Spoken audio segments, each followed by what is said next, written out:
여러분, 만약 시어머니가 제 돈을 훔쳤다고 누명을 씌우고 남편이 제 배를 발로 걷어찬다면 어떡하시겠어요? 이건 바로 제 이야기입니다. 안녕하세요. 이야기꾼입니다. 제 이름은 박수아입니다. 김도준과 결혼한 지 5년. 그 5년 동안 시어머니 조옥진 여사와는 올해부터 지낸 적이 거의 없었어요. 어머니는 줄곧 시골에 계셨거든요. 동네 이웃들이랑 헤어지기 싫다면서요. 그런데 올해 봄 갑자기 아들이 보고 싶다며 서울로 올라와 저희와 함께 살겠다고 고집을 부리셨죠. 저는 그때만 해도 가족이 함께 살면 서로 의지가 될 거라 생각했어요. 하지만 그 생각은 착각이었습니다. 시어머니가 오신 후 저희 집은 그야말로 쑥대밭이 되고 말았죠. 집에 들어오신 첫 딸인 조옥진 여사도 꽤나 상냥하게 구셨어요. 아침이면 죽을 끓여주시고 제가 퇴근하고 돌아오면 저녁 준비를 거들어 주시기도 했죠. 하지만 얼마 지나지 않아 본색을 드러내기 시작했습니다. 처음에는 제가 사오는 채소가 너무 비싸다며 살림을 할 줄 모른다고 타박하셨어요. 예, 수아야, 네가 사온 이 토마토 좀 보렴. 한 팩에 5,000원이나 하다니 시골에선 2,500원이면 사는데 정말 돈을 물 쓰듯 하는구나. 저는 서울 물가가 원래 비싸다고 설명했지만 어머니는 듣지 않으셨죠. 눈을 흘기면서 네가 흥정할 줄 몰라서 그렇지. 우리 도준이가 한 달에 버는 돈이 얼만데 그걸 네가 이렇게 낭비하는구나 라고 쏘아붙였죠. 나중엔 더 심해졌어요. 제 물건에 손을 대기 시작한 겁니다. 한 번은 제가 30만 원 넘게 주고 산 원피스를 옷장에 넣어뒀는데 다음 날 어머니가 그걸 꺼내들고 잔소리를 퍼부으셨어요. 이 옷 재질도 별로인데 30만 원이나 한다고? 내 보기엔 길거리에서 5만 원이면 사겠구만. 저는 기분이 상해서 제 월급으로 산 거라고 말씀드렸죠. 그러자 어머니는 입을 삐죽이며 말했습니다. 내 월급이 우리 도준이 돈 아니면 뭐니? 우리 집에 시집 왔으면 네가 먹고 입는 거 전부 우리 집 거다. 어디서 감히 이렇게 사치를 부려. 저는 그냥 참고 넘겼어요.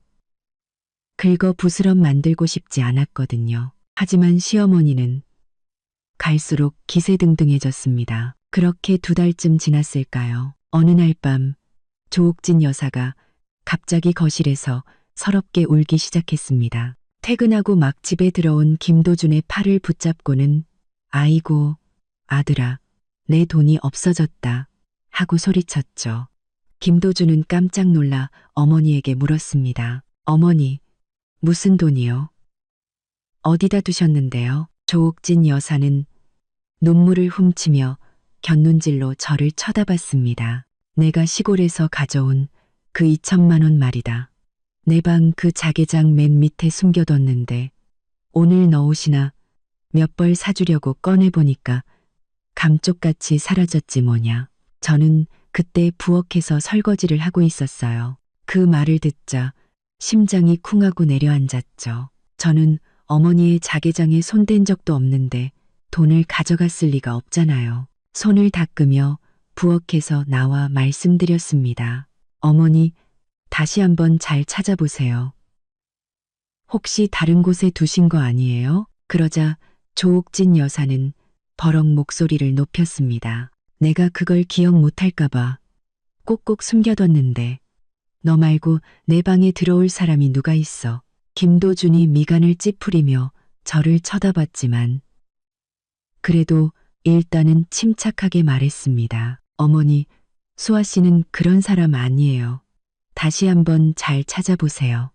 옷 밑에 깔렸을 수도 있잖아요. 하지만 조옥진 여사는 막무가내였습니다. 무릎을 치며 소리쳤죠. 내가 3번이나 뒤졌어. 장롱 틈새까지 다 봤는데 없다니까.